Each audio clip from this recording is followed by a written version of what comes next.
ఇవాళ doctor BR Ambedkar గారి 134వ జయంతి సందర్భంగా ప్రతి సంవత్సరం ఒక కొత్త ఆలోచన లేకపోతే ఒక ఆలోచన మీద ఎక్కువ బలమైన ఒక సంకల్పం ఉండడం నాకు గత కొన్ని సంవత్సరాలుగా అనిపిస్తుంది.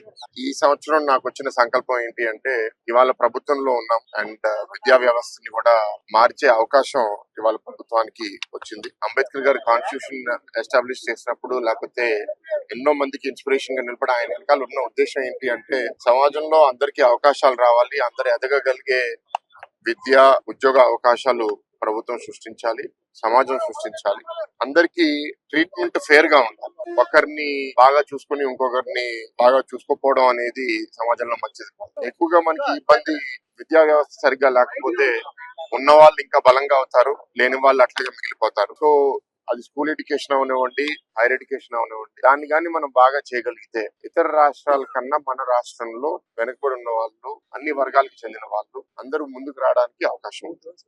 సో ఇవాళ ప్రభుత్వంలో ఉన్నాం కాబట్టి అది ఈజీ కాదు. చాలా మంది అందుకే మీడియా మిత్రుల ద్వారా కూడా కోరేది ఏంటంటే చాలా మంది అనుకునేది ఇన్స్టెంట్ గా అయిపోవాలి అని, ఇవాళ అనుకుంటే రేపు ఫలితం వచ్చేయాలి అని. అది అవ్వదు. ఇన్ఫాక్ట్ అంబేద్కర్ గారు కాన్స్టిట్యూషన్ రాసినప్పుడు కూడా ఆయన కొన్ని విషయాలకి అన్నాడు, ఇది 50 సంవత్సరాల తర్వాత, అది 70 సంవత్సరాల తర్వాత జనాలు మాకు ఇచ్చేది 5 ఏళ్ళ టైం. సో అంబేద్కర్ గారు మేము స్ఫూర్తిలో తీసుకున్నప్పుడు మేమేదో తాత్కాలికంగా సంవత్సరం 2 సంవత్సరాల కోసం కాదు, ఇవాళ పునాది లేసినా సరే ఫలితం రావడానికి 5 ఏళ్ళలో 10 ఏళ్ళలో పట్టచ్చు.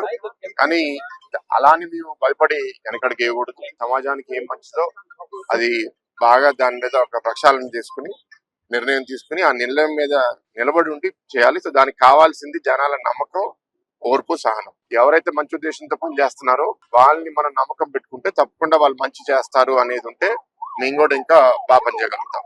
అందరి నుంచి కోరుతున్నాము, అంబేద్కర్ గారే మాకు స్ఫూర్తి. ఆ విషయంలో ఆ ఇన్స్పిరేషన్ తో సమాజంలో ఈక్వాలిటీ ఎట్లా తీసుకుని రావాలనే ఉద్దేశంతో నేను పనిచేస్తాను. Thank you.